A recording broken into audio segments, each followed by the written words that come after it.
Welcome back to Regular Guys Outdoors. I'm Chris. Today we're going to talk about the build of baby Snowflake, my 2000 Dodge Durango.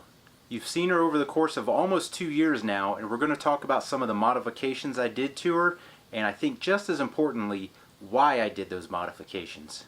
For a hunting rig and a travel rig, I've made small SUVs work. I had a 2005 Kia Sorento I used for a good number of years. When I was living in North Carolina and first starting back hunting here in Colorado, I used it all the time. The four-wheel drive went out on it and wouldn't work in the wintertime. It worked in the summertime but not the wintertime, and we just couldn't get that figured out. So I ended up getting rid of it. The thing I really liked about that vehicle was it had a good turning radius, the ground clearance was decent, it had just enough room to sleep in if I went diagonal in the back, and it was a manual transmission. Good luck finding those these days. But for some reason I never gave the Dodge Durango a second thought as using it as a hunting rig. Well, Jeff bought one, and so he was telling me about the third row seats, everything folds flat. So when I was at his house, we're in his garage, we're checking it out, laying it down, laying in it, saying, okay, cooler could go here, your bags could go here. I'm looking at him going, man, this is nice. So I bought one. That's how I got baby Snowflake. And oh yeah, the reason why I call her baby Snowflake is because Snowflake is my 91 Suburban that is all painted white at this point. Now, with baby Snowflake, we have definitely had our ups and downs. She's kind of been accustomed to getting on the back of those flatbed tow rigs. She's done that to me twice, where on a new engine, CV shaft had to be replaced before I could do it as a preventative thing, and recently the rear differential. So on top of the other things I've replaced as a preventative measure, just like I did on the Black Dakota, the Beast, we went up to Randy's in Wisconsin and near Jeff's house, and he did the wheel bearings, upper control arms, ball joints, CV axles up front. Well, I didn't get to that yet on the Durango, on baby Snowflake, before the CV blew out on me in Iowa. Cost me only about 8 hours, but about $900 in Ames, Iowa. I believe that is the home of the Iowa Cyclones. That one had to be done on the road. Fortunately, it happened in town. The second I got on the highway, it blew. I was able to get off immediately on the next ramp, which was just 100 yards down on the other side of the bridge.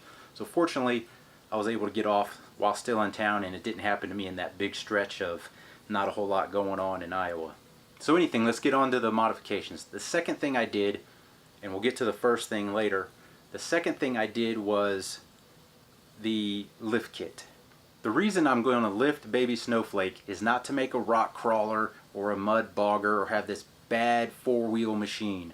It's simply just to get a little more clearance so that when you're driving those rutty roads, those Forest Service roads with big rocks on them, that you give yourself a little bit more clearance. So between the oversized tires that I have on there, they're 31s, which are, I think they're about 2 inches larger, taller than the stock tire, maybe 1.5 inches. So you're getting about 3/4 to 1 inch of true clearance with those, and those tires don't overwhelm the stock differential gearing in your axles. So if you go much more than 31s in that vehicle, you're going to just be bogged down, and every hill is going to seem like a chore as you drop down into second gear every time. And then if I can add 2 inches of suspension lift or so with what I'm about to do, I'll get about 2.5 to 3 inches of true ground clearance underneath, and that's really all I'm looking for. I don't want to change driveline angles. I don't want steering angles messed up. I don't want to have to get custom drive shafts and all that kind of stuff.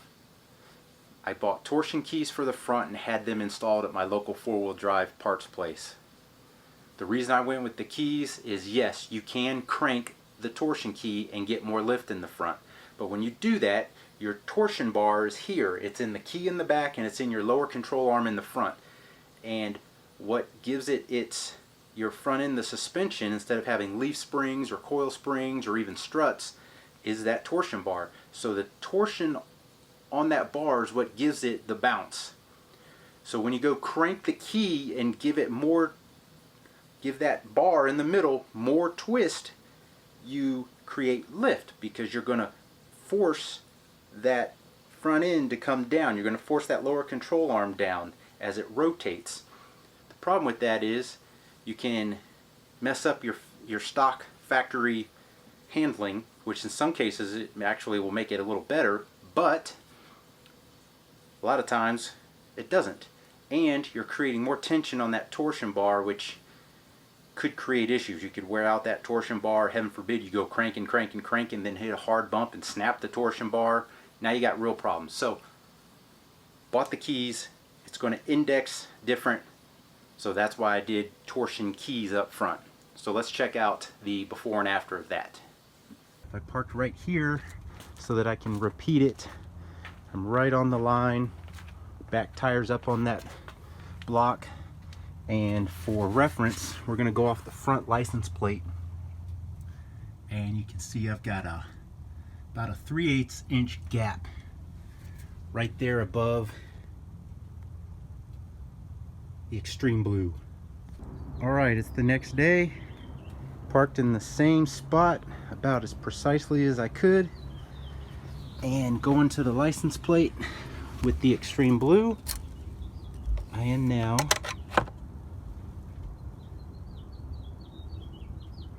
about 2 3/4 inches higher than I was yesterday. Now I got the tape measure wedged in the wheel well on the driver's side. It's center line of the tire, and it's just behind that fender plug snap thing, and we're just over 2 1/8. Alright, here we are, center line on the tire, up by that snap plug, and we are at 3 7/8.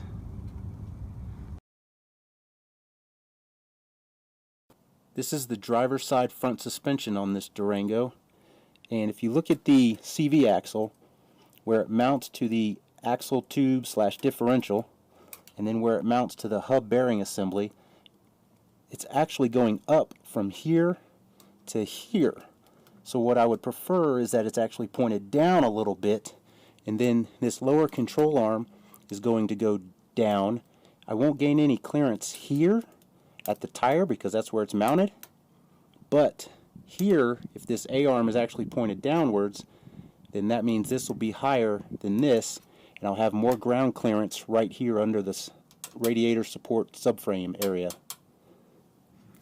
Alright, so now you see the lower control arm is actually pointed downwards and giving me more clearance right here. You see the CV axle back here is now actually pointed slightly down from where it mounts off of here and goes into the bearing hub assembly. So this is the key that was replaced, and it's different from stock in that the 6-sided hexagon here where the torsion bar goes in, it's just located differently so that once it's put into place and it mounts to the lower control arm here, it's simply not sprung real hard, it's not twisted, but it creates that little bit of lift I was looking for. A person might look at this and say, man, there's a lot of room for cranking, we could go higher, but then we run that risk of messing up not only our torsion bar but the CV axles and the steering up front. So I would rather have the reliability with a little more ground clearance than to have sketchy components and a lot more ground clearance. Now I bought Shackles for the rear. I've never used Shackles like that. I normally would either have new leafs or add a leafs because I'm going small on the Durango.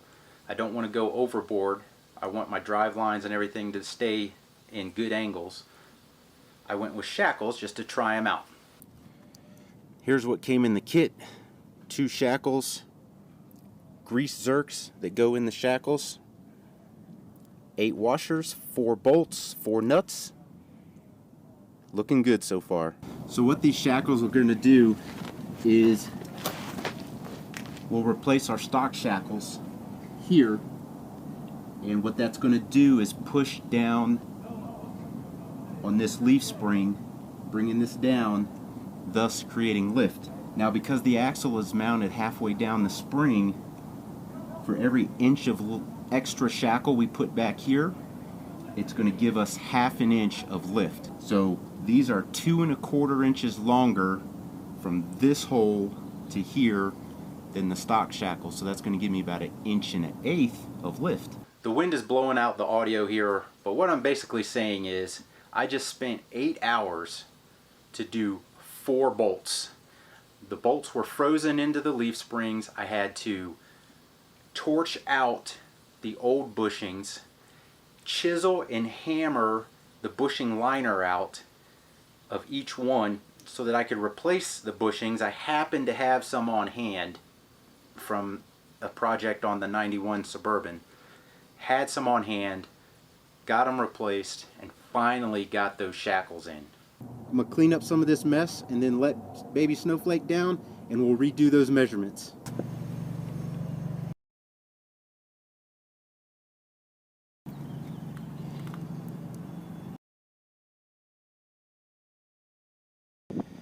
Now I still got to get my tow hitch back on and spare tire, so that means the measurement here is going to have to wait because I'm not doing that today.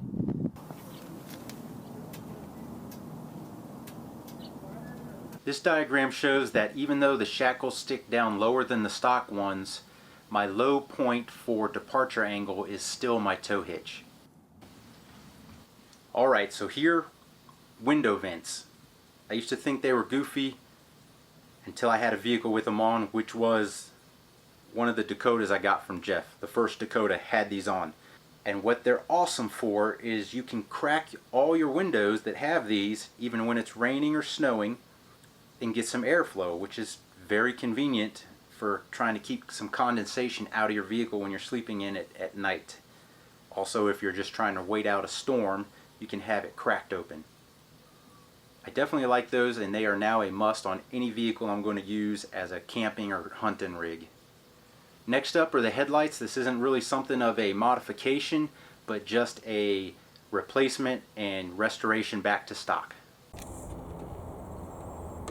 This is going to be a big improvement at night. These don't work very well. $50 each, and they each came with a headlight bulb. Another accessory I'm going to install is a front tow hitch. Now this can be quite handy. You can attach various things to the front for recovery if you say slide into a ditch. And I always have a couple of those and this strap so I can get recovered by a good Samaritan driving by, but also to add some front structural integrity and a little more protection in the front. If I had had this installed instead of sitting on my garage floor when I hit that deer in Alabama, she wouldn't have been able to go under here and mess up my condenser, fan, and radiator. So those had to be replaced, and it's kind of a shame because this was just sitting in my garage floor.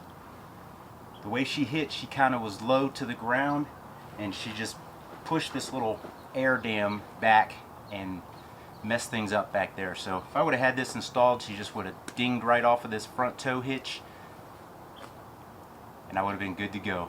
That was a costly procrastination. Now the square of the tow hitch is supposed to sit about right here. Now it's going to make me lose a little ground clearance right there, but I'm not worried about that. I'd rather have that dig into some mud than to say run into it with the air dam and the condenser underneath. One thing that's good to do is just lay out your parts according to the part lists on your instructions. Then you know you got everything and you know what's what. Alright, so we got her all installed, and of course it's never quite as easy as you think it's going to be. It's only 6 bolts, right? Yeah, 2 hours later, but she's on. From the front, this is what you see. You got the receiver itself right there. You've got these kind of hooks, loops right there on each corner, and you see where it connects right there to each of the cross member. and then mounts up there where your bumper bolts, your bumper brackets are. The rear tow hitch is the first thing I did. Pretty much as soon as I bought the car, I installed a rear tow hitch, and my spare tire fits just perfect. It's a 31-inch spare and it fits in there. If it was a 31.2, it probably would not fit. It just fits perfectly in there. And I did that because I like to use the basket, and I knew I was going to be needing a hitch for a bicycle. So that guy's on there. It also adds a place to, as a recovery point with those same attachments used in the front. But also, I can pull somebody out with this as well and be the Good Samaritan. The next accessory I put on here is a roof basket, a cargo roof basket. So the first thing I did was I went down to my local pick and pull junkyard and got 2 more of the roof racks off of a wrecked Dodge. Pretty simple process. You just undo these bolts, pop these little plates off, and then slide them out. The idea about adding 2 more was to help distribute the weight of the basket and hopefully try to secure it more on all 4 instead of just on 2. I'm worried the wind is going to pull it off or something, but the way it sits, it doesn't quite do it. I was hoping that the flat of the bottom part of the basket in the middle would have the arced original roof racks come up to it, so it would kind of sit on them a little bit, but it doesn't, so they're just on there mostly for decoration at this point. But also the roof rack adds a little height to where I can attach my camp shower. It also can carry a couple of pieces of cumbersome gear up there, and especially stuff I don't necessarily need to have all the time. It can be strapped up there out of the way and not taking up space on the interior or on the back basket behind me. This next modification wasn't to look good or have coolness or try to increase the performance of Baby Snowflake. I was just trying to clear out space under the hood. Well, I've done another modification to Baby Snowflake, and that is this air cleaner system, air filter system. Now it kind of looks cool, I guess, but it's really not supposed to be a performance mod, though I guess it could be, but that's not my intent. My intent was to clear up this space right here for an auxiliary battery. So that gets rid of all this junk that covered all this right here. Problem is, I don't think it's going to work for an auxiliary battery. This is not that much space. It's kind of good width-wise, but it's very short up and down. And I noticed that the engine is actually off of center. See how much room there is between the wheel well and the valve covers here? There's not as much room here to here. So the engine is actually offset to the left, or I guess the passenger side. So I just don't have the room I thought I was going to have. But I do have a potential solution for my auxiliary battery. It just might have to be inside the vehicle. And the thing I think I'll add are those, if you've ever seen them, they're for K&N cone filters, but it's kind of a pre-filter, and I think it's water resistant. Maybe, I don't think it's waterproof, because then it wouldn't suck air very well, but little bag like things that go over these filters to help protect them, because you can see the ground through here and you can see the tire through there and through there, so they definitely get some water thrown up here potentially on rainy days when you're turning. And that's a quick 45-second install for both. Now apparently Brian's a big fan of Baby Snowflake as well, except he went just a little bit bigger. And that's where we stand right now. Some would say that our relationship is a little bit toxic, and I can't necessarily disagree. But I love her to death, and I know that deep down she loves me too. And besides, what she lacks in reliability, she makes up for with terrible fuel economy and mediocre performance. I hope you liked this video, and if you did, hit that thumbs up button and the subscribe down below. As always, thanks for watching.